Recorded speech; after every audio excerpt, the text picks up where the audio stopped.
Welcome to master కి TV.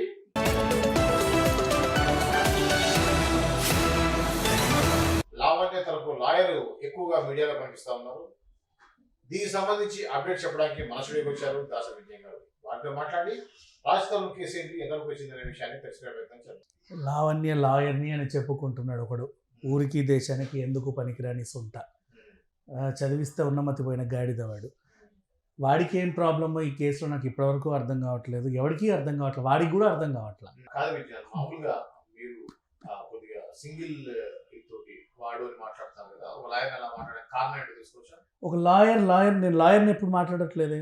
వాడు lawyer అని చెప్పి వాడు అనుకుంటున్నాడు. నేను వాడిని లాయర్ అనుకుంటే వాడికి మర్యాద ఇవ్వాలి. ఈ గౌరవనీయుడికి ఇతరులను గౌరవించడం తెలియదు, సో వీడు గౌరవనీయుడు కాదు. సో వీడికి గౌరవం ఇవ్వాల్సిన అవసరము లేదు. ఆ రోజు లైవ్ లో మాట్లాడే మాటలు చూస్తే నాకు చాలా ఆశ్చర్యం, బాధపడతాయి. ఏదో ఇంకా వాడి గురించి మాట్లాడుకోవడం దండగా. నిన్న వాడు వాగిన ఇంకో వాగుడు గురించి మాట్లాడితే ఈ గాడిద ఏమనింది, కుక్కలతోనే సంసారం చేస్తాయి అని చెప్పి వాళ్ళ ఇంటి తరఫున ఒక అత్త ఒక ఆమె ఇట్లా అనింది అని చెప్పి ఇష్టం ఉన్నట్టు వాగాడు. ఇప్పుడు ఆ మాటకి రియాక్ట్ అవ్వాల్సింది లావణ్య. ఆమెని తిట్టే బాధ్యత, హక్కు, అర్హత ఉన్న ఆవిడ ఈవిడ. అండ్ ఎందుకు ఇట్లా అనాల్సి వచ్చింది, ఆవిడ బాధ ఏంటంటే అదేంటిది మా కళ్ళ ముందే తిరిగారు ఇందరు బాగున్నారు అనుకునేసరికి వ్యవహారం రచ్చకి వచ్చింది. రచ్చకొచ్చి ఆ ఫోన్ కాల్ అన్నీ వినేసరికి ఓరి మా అమ్మాయినా ఇట్లా మాట్లాడుతుంది అని చెప్పేసి అవసరమైతే 4 పీకినా పీకుతారు. వెంటనే వెళ్ళి 4 దంతది. ఏంటి ఇట్లా చేస్తున్నావు అని చెప్పేసి బయట ఆడవాళ్ళకే అంత ఆగ్రహం వచ్చింది. నువ్వు మణికొండలో ఉండకంటున్నారు అక్కడ మహిళలందరూ కూడా. మణికొండలో ఉన్నటువంటి వాళ్ళు అంత కోపం వస్తుంది వాళ్ళకి. సాధారణ మహిళలకి మా ఇంట్లో ఈ రంగు భాగవతం ఏంటి, ఈ డ్రగ్స్ ఏంటి, అసలు మేము ఎప్పుడు వినకూడనివి మాటలు ఇవన్నీ, ఇంత కలంకం ఏంటి అని చెప్పి ప్రతి ఆడదానికి కోపం వస్తుంది. ఇప్పుడు ఈ కళ్యాణ్ దిలీప్ అనే అతను ఈ కేసుకి ఎంత వెయిటేజ్ ఉంటుంది. ఇప్పుడు ఆమెకి కొంప రాసిస్తే ఆమె నాకు 2 కోట్లు ఇస్తుంది. ఆమెకు 20 కోట్లు వస్తే ఇంత వాదించిన నాకు కనీసం 5 కోట్లన్నీ ఇస్తుంది. ఆమెకి ఏదో ఒక మంచి జరిగితే దాంట్లో నాకు ఇంత వాటా ఇస్తుంది. తిలా పాపం తలా పిడికెడు పంచుకుంటాం. ఇప్పుడు ఈమె కాంప్రమైజ్ అవుతుంది. పిచ్చి ఎక్కింది రాత్రి ఇంకా ఏం చేయాలి. అప్పటికే ఆల్రెడీ పిచ్చి ఉంది, లేదని కాదు. అది కాస్త మోతాదు పెంచుకొని ఇప్పుడేమో అని చెప్పేసి వాగుతున్నాడు. ఇప్పుడు మీ అన్నయ్య మీరు కొట్లాడుకున్నారండి, మధ్యలో నేనెవరిని మీ అన్నం తిట్టడానికన్నా నిన్ను తిట్టడానికన్నా? సంవత్సరం తర్వాత మళ్ళీ మీ అన్నే మీరేగా. నేను ఎవరిని అసలు మధ్యలో? నాకేంటి అవసరం? ఇప్పుడు లావణ్య తరఫున నువ్వు మాట్లాడు. ఎవరైనా బయట వ్యక్తి సరే శేఖర్ పాషా అంటున్నాడు, అతను హ్యూమన్ మేల్ యాక్టివిస్ట్లా మాట్లాడుతున్నాడు, నువ్వు అతను అటాక్ చేయి. ఒక హ్యూమన్ రైట్ కమిషనో మహిళా కమిషనో వచ్చి వ్యతిరేకంగా నువ్వు వాళ్ళని వ్యతిరేకించు. కుటుంబ సభ్యులను వ్యతిరేకించే హక్కు నీకెక్కడిది? సొంత తల్లిదండ్రులను వ్యతిరేకించే హక్కు నీకెక్కడిది? నువ్వెవడని, దేనికి, నీకు ఏ చట్టం తెలుసని, ఏ న్యాయం తెలుసని, దేని ప్రకారంగా నువ్వు కూర్చొని మాట్లాడుతున్నావు? అసలు ఎవడివి నువ్వు? బేసికల్లీ ఎవడివి నువ్వు అంటే, ఎవడైతే డ్రగ్స్ కేసులో ఇరుక్కుంటాడో వాళ్ళని విడిపించేటోడివి, వాళ్ళని విడిపించి మళ్ళీ సమాజం మీద వదిలేవాడివి. ఎవరైతే పచ్చని సంసారం పెళ్ళైన 4 నెలలకు 6 నెలలకు విడిపోవాలి అనుకుంటే పెద్ద మనుషుల్లో బుద్ధి చెప్పి కలపాల్సింది పోయి వెంటనే వాళ్ళని విడదీసి రచ్చకెక్కేవాడివి నువ్వు. 2 మధ్యలో గొడవలు ఉంటే 2కి గొడవలు పెట్టేవాడివి నువ్వు. ఆ మనిషివి నువ్వేమి అంటే ఒక పెద్ద మనిషిలాగా నువ్వేమి సఖ్యత చేయవు. నీ చేతుల్లో సంసారాలు బాగున్నాయంటే అది లేదు. ఒక డ్రగ్ ఎడిక్ట్ని నువ్వు ఎప్పుడైనా తీర్చిదిద్ది వాడిని రిహాబ్కి పంపావంటే నథింగ్, అది లేదు. మా వాడు తీసుకోలేదు అని వాదించావు. వాదించి వాడిని మళ్ళీ బయటికి తీసా, నా లాయర్ ఎంత మంచోడో అని చెప్పేసి వాడు చేతిలో డ్రగ్ ఉన్నా కూడా ఇది డ్రగ్ కాదు ఆమెకు తెలియకుండా ఎవడో పెట్టాడని వాదించే దరిద్రుడివి నువ్వు. నీ వల్ల ఇంకా ఆ పిల్ల ఇంకా నాశనం అవుతుంది. ఆమెని కొంచెం కౌన్సిలింగ్ ఇచ్చి అలా కాదమ్మా ఇది తప్పు అని ఒక పెద్ద మనిషిలా చెప్తావా? నీ కూతురు ఇలాంటి పని చేస్తే కూడా ఇలాగే వాదిస్తావా నువ్వు? అంతేనా? అంతే మరి. వీడి కూతురు ఇలా ఈ పరిస్థితిలో ఉన్నా ఇలాగే మాట్లాడేవాళ్ళు వీళ్ళు. వీళ్ళకి ఉచ్చం నీచం తెలియదు, ఆ రిలేషన్ వావి వరుసలు కూడా తెలియదు. ఈ లావణ్యకి ఆల్రెడీ కొంచెం మెంటల్ స్టెబిలిటీ పోయి వీళ్ళందరూ కూడా పట్టించుకోవట్లేదు. రాస్తారని ఇప్పటిదా పట్టించుకోవట్లేదు. ఈ అడ్వకేట్ విషయం పక్కన పెడితే ఇప్పుడు లావణ్య సంబంధించి మీరు ఇందాక అన్నట్టుగా అదే మణికొండ, హైదరాబాద్ లో తను ఉండేటువంటి నివాసం ఉండేటువంటి మణికొండ ఏరియాలో కూడా తనకు అగ్రెసివ్ గా ఉందన్నారు.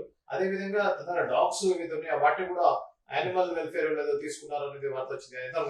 అది ఏంటంటే యాక్చువల్లీ బేసికలీ డాగ్స్ గురించి మాట్లాడుకుంటే సీరియస్లీ జంతు ప్రేమికులు చాలా ఎమోషనల్గా ఉంటారండి, చాలా ఎమోషనల్గా ఉంటారు. అటాచ్మెంట్ వాళ్ళకి అటాచ్మెంట్ ఎక్కువ ఉంటుంది. ఎక్కడైనా సరే ఆ, ఒక డాగ్ సినిమాలోనే ఏదో కారు తొక్కింది అని అయ్యో అయ్యో తనలాడిపోతారు.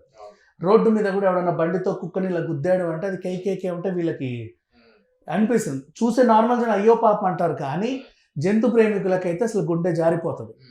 నార్మల్గా ఉండవు, వాళ్ళకి ఏడుపు వస్తుంది. ఆ కుక్క కంటే వీళ్ళు ఎక్కువ బాధపడతారు. అంత ప్రేమించే వాళ్ళు ఉంటారు బేసికలీ. సో అలా వాళ్ళకి ఒక న్యూస్ తెలిసింది ఏమని, వాళ్ళ జీవితంలో కూడా ఇంట్లో 1-2 కుక్కలు ఉంటాయి. వీళ్ళు వాటిని ఎలా పెంచాలో బాగా తెలుసు, వాటికంటే ఒక టైం ఇస్తారు. వీళ్ళకి టైం లేకున్నా కూడా 1 గంట వాటితో స్పెండ్ చేయడమో బయటికి తీసుకుని వాకింగ్ చేయడమో చేస్తారు. ఇప్పుడు వీళ్ళకి ఒక వార్త తెలిసింది. ఇంకోటి ఏంటి, జూబ్లీహిల్స్ బంజారాహిల్స్ ఏరియాలలో కూడా వీళ్ళు వెళ్తూ ఉంటే ఏదైనా కుక్క బోన్లో ఉంటే వీళ్ళు వెళ్ళి ఏమంటారంటే పాపు మీరు ఆ కుక్కను అలా బంధించి ఉంచకండి, దానికి స్వేచ్ఛ అవసరం, అలా వదిలేయండి అంటారు. ఆ కుక్క అలా వదిలేస్తే మాకు ప్రాబ్లం అండి, అది చేసే రచ్చింత అంత కాదని ఆ ఓనర్ చెప్పుకుంటాడు. అలాంటప్పుడు దాన్ని సరిగ్గా ట్రైన్ చేయండి. లేదు మేము ట్రైన్ చేయలేము, మా వల్ల కాదు ఈ బ్రీడ్ని అంటే పెంచడం మానేయండి. దాన్ని హింసించే హక్కు మీకు లేదు, దాన్ని వదిలేయండి, లేదా మాకు అప్ప చెప్పండి, ఇలా మాట్లాడతారు. ఇప్పుడు వీళ్ళకి తెలిసిన విషయం ఏంటంటే ఈమె లావణ్య అనే అమ్మాయి ఏం చెప్పింది, నేను రాజ్ తరుణ్ కలిసి ఉన్నప్పుడు బోళ్ళని కుక్కల్ని పెంచుకున్నాము, ఆయన దగ్గరుండి చూసుకున్నాడు అని చెప్పింది. ఇప్పుడు కుక్కల్ని చూసుకోవడానికి రాజ్ తరుణ్ లేడు. ఆమెనే చెప్పింది, తెలుసు, అందరికి తెలిసిన విషయం. మరి ఎవరు చూసుకుంటున్నారు కుక్కల్ని అంటే ఈమె చూసుకుంటుంది. సరే చూసుకో, ప్రాబ్లం ఏం లేదు. నువ్వు పొద్దున్న లేచినప్పటి నుంచి రాత్రి వరకు ఏదో ఒక టీవీ ఛానల్లో కనపడుతున్నావు, నువ్వు మాకు మరి కుక్కల్ని ఎప్పుడు చూసుకుంటున్నావు? సరే పోనీ 1-2 కుక్కలు ఏదో టైంకి అర్ధరాత్రి అయినా నీ నిద్రాహారాలు మాలుకొని వాటిని ముద్దుగా చూసుకుంటున్నావు అని నేను అనుకుంటా, పర్లా. నీ దగ్గర 18 కుక్కలు, 5-6 మించి క్యాట్స్ ఉన్నాయి, టోటల్ 25కి సంబంధించి మూగజీవాలు ఉన్నాయి, రకరకాల జాతులకు చెందినవి. వాటిని ఒక్కో గంట ఒక్కో కుక్కతో స్పెండ్ చేసినా సరే నీకు రోజు గడుస్తుంది. ఒక్కో కుక్కకి భోజనం పెట్టి దాన్ని సరిదిద్దడానికే నీకు రోజు గడిచిపోద్ది. నువ్వేమో పొద్దంతా బయట తిరుగుతున్నావు. మాకు అర్థం కావట్లేదు, కుక్కలు ఉన్నాయా లేవా, ఉంటే వాటిని హింసిస్తున్నావా, బోన్లో బంధించావా, టైంకి తిండి పెడుతున్నావా, వాటి స్వేచ్ఛ వాటికి ఇస్తున్నావా, మాకు తెలుసుకోవాల్సిన బాధ్యత ఉంది అని వీళ్ళందరూ ఆమెను అడగల, యానిమల్ వెల్ఫేర్ అసోసియేషన్కి ఇచ్చారు. ఎందుకంటే మొన్న కూడా ఈమె వాళ్ళ ఇంటికి వెళ్ళినప్పుడు వాళ్ళ పేరెంట్స్ కూడా ఈమెనే వల్ల పోలీస్ స్టేషన్కి వచ్చి మాదా పోలీస్ స్టేషన్లో కేసు పెట్టారు, దౌర్జన్యం కేసు. ఈమెను అనడానికి లేదు, ఎందుకు మాకేం అవసరం నిన్ను ఏదో ఒకటి అనడానికి, నీ మీద పడితే నువ్వు మళ్ళీ రిటర్న్ మరికి రక్కేస్తున్నావు, మనుషులు పెట్టి కొట్టిస్తున్నావు, అవసరమా? అక్కర్లా. మాకేమంటే మేము వీళ్ళు బాధ్యతగా యానిమల్ వెల్ఫేర్కి బాగా లెటర్స్ వచ్చాయి బోల్డ్ అన్ని, చూడండి. ఇప్పుడు వాళ్ళకి మేము సమాధానం చెప్పాలి, అమ్మ లావణ్య నువ్వు కుక్కల్ని జాగ్రత్తగా చూసుకుంటున్నావా లేదా? మరి చూసుకుంటున్నాను, నేను లేని టైంలో పలానా పనులను పెట్టుకున్నానండి, వీళ్ళు టైం టు టైం వాటికి కావాల్సిన పోషకాలు ఇస్తారు, నీళ్లు పెడతారు, ఫుడ్ పెడతారు, పెడిగ్రీ పెడతారు, తిప్పుతారు, బాగున్నాయి చూడండి, పుష్టిగా ఉన్నాయి, ఆ వయసుకు తగ్గ వెయిట్ అది బాగానే ఉన్నాయి, మేమేం హింసించట్లా, బోన్లోనూ పెట్టట్లా, వాడికి కావాల్సిన ప్రేమ కూడా మేము అందిస్తున్నాము అని ఒక స్టేట్మెంట్ అని రిలీజ్ చేసి ఒక వీడియోలో పెట్టు. ఇన్ని లీకులు ఇన్ని వీడియోలు పెట్టావు, ఇది పెట్టడానికి ఏమైంది? పెడితే సరేలే అమ్మ నువ్వు బాగానే చూసుకుంటారని మేము వదిలేస్తాం, లేదు వాటికి ఏమైనా హింస జరిగింది అంటే మేము పట్టుకెళ్ళిపోతాం. అంటే వాళ్ళ బాధ ఏంటంటే మనుషులు ఉన్నప్పుడు కూడా మీ ఫోన్ ఆడియో టేపులన్నీ బయటకు వచ్చాయి, బాగా తిట్టుకున్నారు, థూ పోరా థూ అనుకున్నారు, చిపో అని ఆడిపోయి చిపో అని నువ్వు పోయి మధ్యలో కుక్కలు ఎవరు చూసుకున్నాడు ఆ టైంలో? ఎవరు చూసుకోవాలి. అండ్ లోపలికి వెళ్ళి కోపంకి వెళ్ళి తలపేసుకుంటారు, ఈమె లోపలికి వెళ్ళి తలపేసుకుంటారు, పోరా కటిఫ్ నీతో. మరి వాటిని ఎవరు చూసుకున్నారనే ఒక అనుమానం వచ్చింది మాకు.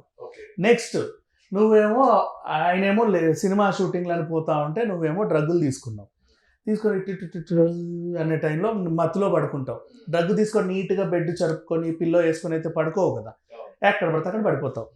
నువ్వు అలా పడుకున్నప్పుడు సోయి లేకుండానే నీకు సంబంధించిన మాదక ద్రవ్యాలు అక్కడిక్కడ పడి ఉంటాయి. మూగజీవాలకి ఏం తెలుసు, వాసన నాకుతాయి, వాటికి ఏమో వాటి పరిస్థితి వాటి తెలుసా ఇది డ్రగ్గు, దాన్ని నాకొద్దు అని. నువ్వు డోంట్ బైట్ అనో డోంట్ చూ అని రాసినా కూడా దానికి అర్థం కాదు కదా, అంతేగా. నో ఎంట్రీ అని రాస్తే దానికి అర్థం కాదు. అది వస్తుంది, మాకు ఆ డౌట్లు వస్తున్నాయి. అండ్ ఆయన మీద కోపంతో నువ్వే ఊరేసుకోవడానికి చచ్చిన దానివి, ఇదిగో ఈ కుక్కను చంపేసిన ఎన్నిసార్లు బెదిరించి ఉంటావు, దేన్ని హింసించావు? నువ్వు ఒక సైకోలా మారినప్పుడు, మనుషుల్నే ఇంత కొట్టినప్పుడు, మూగజీవాలు నీ దగ్గరకు వస్తే ఫ్యాన్ మనోడు పీకవు, వాటికి తెలియదుగా నీ దగ్గర రావద్దని ఆ టైంలో. అలా ఎంత హింస పెట్టావు, ఇవన్నీ మాకు తెలుసుకోవాల్సిన అవసరం ఉందని చెప్పి అన్ని కుక్కలకి టెస్టులు చేయాలి, అన్ని పిల్లలకి టెస్టులు చేయాలి. వాటి మానసిక స్థితి, శారీరక స్థితి బాగుంది అనుకుంటే లావణ్యకి ఇవ్వండి, లేదు అంటే మీ సంరక్షణలో పెట్టుకోండి అని ఆమెకు బోల్డ్ వచ్చాయి. నెక్స్ట్ ఇక కొంప గురించి ప్రెసిడెంట్ దగ్గరికి వెళ్ళి ప్రెసిడెంట్ ఈవిడ ఎందుకు ఉండనిస్తున్నావు మన కాలనీలో అని అడిగితే ఆ ప్రెసిడెంట్ నేను నిజంగానే కనుక్కుందామని అప్పుడప్పుడు వెళ్ళాను, నా బాధ్యత. అప్పుడప్పుడు వినాయక చవితి చందాలకో లేకపోతే ఇంకా దేనికో కూడా కొన్నిటి మన పూజల పురస్కారాలకి ఆహ్వానం కోసం కూడా మేము వెళ్ళాము. ఇంటి ముందు బీవేర్ ఆఫ్ డాగ్ అని ఇంట్లో ఒక కుక్క ఉంటేనే మాకు ఒళ్ళు జల్దరి సబబు అంటాము. కొంప నిండా కుక్కలనే పెట్టుకుంటే వాళ్ళ ఇంటికి ఎవరు వెళ్తారమ్మా? పోనీ లావణ్య బయటికి రంటే ఆమె మెర్రండే లోపలికే అంటది. అవునా, మేము వెళ్ళడం ధైర్యం చేయట్లేదు, ఆమె కూడా వచ్చే యాటిట్యూడ్ కాదు. సో అట్లా వదిలేసాము. ఇంత జరుగుతుందని మాకేం తెలుసమ్మా, నిజంగా మీతో పాటే నేను విన్నానని ఆ ప్రెసిడెంట్ కూడా గోల పెట్టుకోవడం. ఈ మహిళలందరూ కలిసి అమ్మా తల్లి మేముండే ఈ సమాజంలో మీరు ఉండాల్సిన అవసరం లేదు, ఏంటంటే ఇంకెప్పుడు సినిమా వాళ్ళకి మేము కూడా అద్దెకి ఇవ్వము, నీ వల్ల సినిమా వాళ్ళకి కొంపలు దొరకలేని పరిస్థితి. సినిమా వాళ్ళు అంటే డ్రగ్ అంటే సినిమా వాళ్ళు అంటే ఎట్లుంటుందంటే, ఏమంటే టూలెట్ మీరేం చేస్తారు సినిమా వాళ్ళు, మీరు డ్రగ్గులు ఇంట్లోనే తీసుకుంటారా లేక బయట తీసుకుంటారా అని అడిగేటానికి వస్తుంది. అట్లా ఉంటుంది పరిస్థితి. పెద్దచ్చి మాకు అలవాటు సినిమా వాళ్ళు అన్నారు కదా మరి మీరు డ్రగ్స్ తీసుకోరా, నిజమా? అట్లా అయిపోయింది వీళ్ళ వ్యవహారం బట్టి. లావణ్య వల్ల ఇంత డ్యామేజ్ జరిగింది. ఇంకా చెప్పాలంటే ఇంత గతంలో డ్రగ్స్ విషయంలో చాలామంది దొరికారన్న వార్తలు వచ్చినా కూడా ఈ డ్రగ్స్ లావణ్య వల్ల ఈసారి టాలీవుడ్లో అంటే తెలుగు సినిమా వాళ్ళంటే చాలు డ్రగ్స్ అండ్ సినిమా వాళ్ళని ముద్ర వేసి పడేసింది ఈ పిల్ల. సో ఈమె వల్ల ఇంకా బోల్డ్ డ్యామేజ్ అయింది. ఫ్యూచర్లో కూడా ఎవరి సినిమాలకు ఇదేంటిది మన ఇల్లులు ఇచ్చే దాఖలాలు లేవు. అండ్ ఈమెను మాత్రం మణికొండ నుంచి తొందరగా తరిమేసే పనిలో ఉన్నారు. అండ్ ఇంకొకటి, ఆమె ఇల్లు ఖాళీ చేయడం ఆమె కూడా శ్రేయస్కరమే. ఎందుకు అంటే పలానా ఆమె అంట ఆ డ్రగ్స్ లావణ్య అంట ఎవరెవరికో డ్రగ్గులు ఇచ్చేదంట, ఆ అమ్మాయిలని న్యూడ్ వీడియోలు తీసేదో చేసిందంట, ఒక అబ్బాయిని హింసించిందంట, పడిపోయింది. రోజు అట్లా పోతుంది వస్తుంది. ఆ మొహం తెలుసు కదా, నేనే కూర్చుంటుంది కదా, ఎవడు రాయెత్తి కొడతాడో తెలియదు, ఎవడేం కొడతాడో తెలియదు. పైగా నాకు మగాళ్ళ పిచ్చి మగాళ్ళు కావాలి, నాకు ఇప్పుడు అర్జెంటుగా కావాలని ఆమె ఆడియో లీక్ అయింది. ప్రజెంట్ ఖాళీగా ఉంటుందని తెలిసింది. ఎవడెవడెళ్ళి ఏమేం చేస్తాడో తెలియదు కదా, డ్రగ్గు మత్తులో ఉంటుందిరా మనం ఏం చేసినా తెలియదు అని అనుకునే వాళ్ళు కూడా ఉంటారుగా. అవునా? అట్లా ఎక్కడో వెళ్ళి ఎవరినో రేప్ చేసే కంటే, పోలీస్ స్టేషన్కి వెళ్ళే కంటే ఈమె కావాలని కోరుకుంటుంది. అది ఆ రేపేదో ఈమె దగ్గరికి వెళ్తే ఆమెనే మనల్ని పిలుచుకుంటుంది, కేసు కూడా ఏముండదు. ఆమె ఎట్లా డ్రగ్గు మత్తులు ఉంటే ఎవడొచ్చాడు ఎవడు పోయాడు ఆమెకి కూడా గుర్తుండదు అన్నట్టు మాట్లాడుకునే వాళ్ళు కూడా ఉంటారుగా. సో ఆమెకు కూడా హానికరమే. అది తీసుకెళ్ళి ఆమెని జైల్లో వేస్తే ఆమెను రక్షించినట్టు ఉంటుంది. లావణ్యని జైల్లో అంటే ఆమె ఏదో తప్పు చేసింది ఆమెను జైల్లో వేయండి అనేది కాదు, తప్పు ఎప్పుడన్నా నిర్ధారణ అవుతుంది. కానీ లావణ్యకి ఇప్పుడు ప్రాణహాని కూడా ఉంటుంది. ఆమె కూడా గొడవల్లోకి వెళ్తుంది కదా 10 మంది రౌడీలను వేసుకొని. ఏ విషయంలో ఎక్కడో ఏదో జరుగుద్ది, ఎవడికి ఏం తెలుసు, పట్టణోడు ఎవడేమంటాడు. అందుకైనా మంచిది, ఎందుకైనా మంచిది ఈమెను తీసుకెళ్లి జైలు వేస్తే కనీసం ఆమెనైనా సంరక్షించినట్టు ఉంటుంది.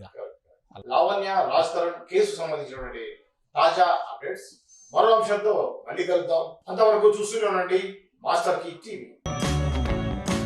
Please like, share and subscribe Master Key TV.